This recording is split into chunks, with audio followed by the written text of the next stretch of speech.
both of you, on a serious note, have been gone now for over a half century or 50 years, resting, as we say, in peace. Let me ask you, in all seriousness, why interrupt your sleep and come back to see us now? I don't know if we've been... go ahead.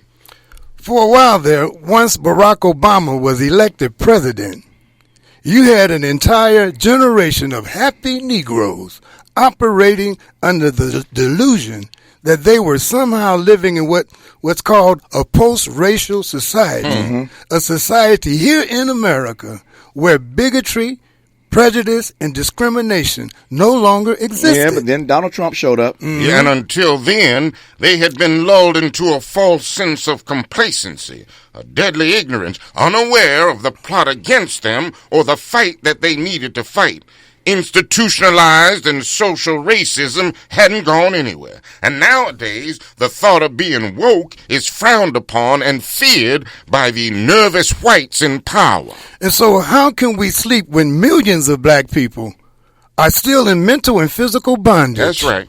How can we sleep in a country that elects a president who tries with all his might to make America great again? And he understands full well that this country was at its greatest advantage when it had uncompensated slave labor subject to the will of any punishment so-called white slave master deemed necessary. And how can we sleep when it's legal for white men to stand their ground, hunt down and slaughter defenseless black boys without fear of retribution? Why, it's enough to make an integrationist Negro stop grinning. Watch yourself now, Malcolm. Here you go. And so you thought it was important to come back at this critical juncture in time because people seem to have no historic perspective. They tend to want to believe that police and white men killing black folks is somehow something new.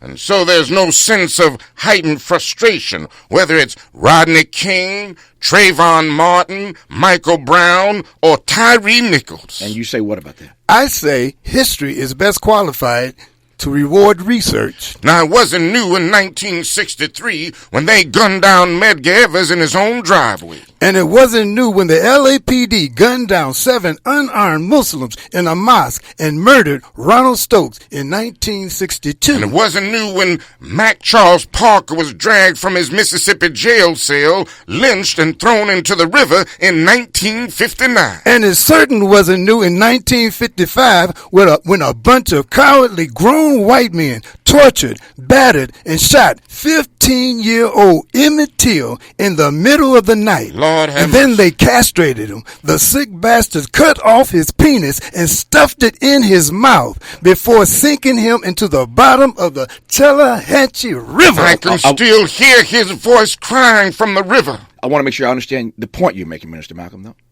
I'm saying the Klan murdered my father in 1931 and got away with it, and it wasn't new even then. Wake up, Black America!